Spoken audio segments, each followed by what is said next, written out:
दुनिया के सबसे जरूरी समुद्री व्यापार मार्गों पर एक बहुत बड़ा संकट गहरा रहा है। एक ऐसा संकट जो पूरी वैश्विक अर्थव्यवस्था को घुटनों पर ला सकता है। चलिए देखते हैं कि कैसे कुछ संकरे समुद्री रास्ते पूरी दुनिया की किस्मत तय कर सकते हैं। जरा सोचिए, क्या हो अगर दुनिया की अर्थव्यवस्था की नब्ज सिर्फ 3 संकरे समुद्री रास्तों के हाथ में आ जाए। आज हम इसी सवाल की तह तक जाएंगे, क्योंकि दांव पर बहुत कुछ लगा है। देखिए, ये पूरी कहानी इन 3 जगहों के इर्द गिर्द घूम रही है। स्ट्रेट ऑफ हॉर्मुज, बाब अल मंडेब स्ट्रेट और स्ट्रेट ऑफ मलाका। समझ लीजिए, ये दुनिया के व्यापार की धमनियां हैं। ये सिर्फ कोई रास्ते नहीं है, ये एक ऐसी पतली लकीर है जिसके रुकने का मतलब है पूरी दुनिया की रफ्तार का थम जाना। और आज यहाँ शांति नहीं, बल्कि बारूद की महक है। तो चलिए सबसे पहले उस जगह पर चलते हैं जहां यह संकट सबसे ज्यादा गहराया हुआ है, यानी संघर्ष के केंद्र स्ट्रेट ऑफ हॉर्मुज में। यहां अमेरिकी नौसेना ने इस रास्ते की नाकेबंदी कर दी है और एक दो नहीं, ईरान के पूरे 10 तेल टैंकरों को बीच रास्ते से ही वापस लौटा दिया है। चेतावनी बिल्कुल साफ है, अगर आगे बढ़े तो अंजाम तबाही होगी। लेकिन ईरान भी कोई चुप बैठने वालों में से नहीं है। उसने पलटकर अमेरिका को सीधी धमकी दे दी है कि अगर हॉर्मुज को रोका गया तो वो रेड सी यानी लाल सागर का रास्ता भी बंद कर देगा। ये एक सीधी और बहुत खतरनाक प्रतिक्रिया है।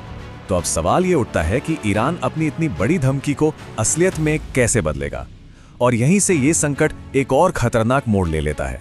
यहाँ खेल में एंट्री होती है प्रॉक्सी फोर्सेस की। मतलब ईरान सीधे तौर पर कुछ नहीं करेगा, बल्कि वो येमन में मौजूद हूती विद्रोहियों का इस्तेमाल करेगा, जो उसके एक इशारे पर एक दूसरे चोक पॉइंट पर कब्जा कर सकते हैं। और ईरान का अगला निशाना है बाब अल मंडेब स्ट्रेट। ये वो रास्ता है जो लाल सागर और स्वेज कैनाल का गेटवे है और जो यूरोप और एशिया के बीच के व्यापार की चाबी है। अब जरा इसके आर्थिक असर को समझिए। अगर ये रास्ता रुक गया तो स्वेज कैनाल से होने वाला दुनिया का 20% व्यापार और भारी मात्रा में तेल की सप्लाई एक झटके में ठप हो जाएगी। पर यह आग सिर्फ मिडिल ईस्ट तक ही नहीं रहने वाली। इसकी लपटें अब हजारों मील दूर एशिया तक पहुंच रही हैं और एक नई जियोपॉलिटिकल पहेली खड़ी कर रही हैं। और यहीं पर सामने आता है मलक्का डायलेमा। असल में ये चीन की सबसे बड़ी दुखती रग है। उसका ज्यादातर व्यापार और ऊर्जा का इंपोर्ट इसी एक संकरे रास्ते से होता है, और अब अमेरिका इसी कमजोरी पर हाथ रख रहा है। आंकड़े देखिए, चीन का करीब 40% और भारत का 55% व्यापार इसी रास्ते पर टिका है। ये दिखाता है कि ये दुविधा कितनी गंभीर है और अमेरिका के लिए कितना बड़ा रणनीतिक फायदा है। अब चीन की इसी कमजोरी का फायदा उठाने के लिए अमेरिका ने एक बहुत बड़ा दांव खेला है। उसने इंडोनेशिया के साथ एक स्ट्रेटेजिक डील की है, जिसका मकसद भविष्य में मलक्का के रास्ते को कंट्रोल करना है। और इसके बदले में इंडोनेशिया को टैक्स में बड़ी राहत दी गई है। एक तरफ जहां फौजी तनाव बढ़ रहा है, वहीं दूसरी तरफ पर्दे के पीछे इस आग को बुझाने के लिए गुप्त बातचीत भी चल रही है। और इन कूटनीतिक कोशिशों के सेंटर में है पाकिस्तान। उसके टॉप लीडर्स ईरान और सऊदी अरब का दौरा कर रहे हैं, ताकि एक सीक्रेट इस्लामाबाद डायलॉग के जरिए अमेरिका और ईरान को बातचीत की टेबल पर लाया जा सके। लेकिन बात 2 जगहों पर आकर अटक गई है। पहली, अमेरिका चाहता है कि ईरान 20 साल के लिए न्यूक्लियर एनरिचमेंट बंद करे, जबकि ईरान सिर्फ 5 साल पर राजी है।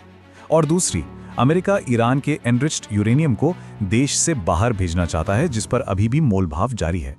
और हाँ, इस पूरी कूटनीति के पीछे पैसा भी एक बड़ा फैक्टर है। खबर है कि सऊदी अरब ने पाकिस्तान को $5 बिलियन की मदद का भरोसा दिया है, जिसे इन मध्यस्थता की कोशिशों को बढ़ावा देने के लिए एक इंसेंटिव के तौर पर देखा जा रहा है। चलिए अब इस जियोपॉलिटिकल शतरंज से हटकर ये देखते हैं कि इसका असली दुनिया पर, यानी हम सब पर क्या असर पड़ रहा है।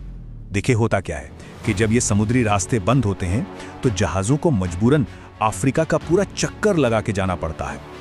इससे सफर में कम से कम 15 दिन और जुड़ जाते हैं। और इसका फॉर्मूला बहुत सीधा है। लंबे रास्ते मतलब शिपिंग का खर्च ज्यादा, और ज्यादा खर्च का मतलब है पूरी दुनिया में बढ़ती महंगाई। ये एक ऐसा चक्र है जिसकी मार आखिर में आम आदमी की जेब पर ही पड़ती है। तो आज सवाल ये नहीं है कि जंग होगी या नहीं, बड़ा सवाल तो ये है कि क्या दुनिया इस आर्थिक तबाही को झेलने के लिए तैयार है?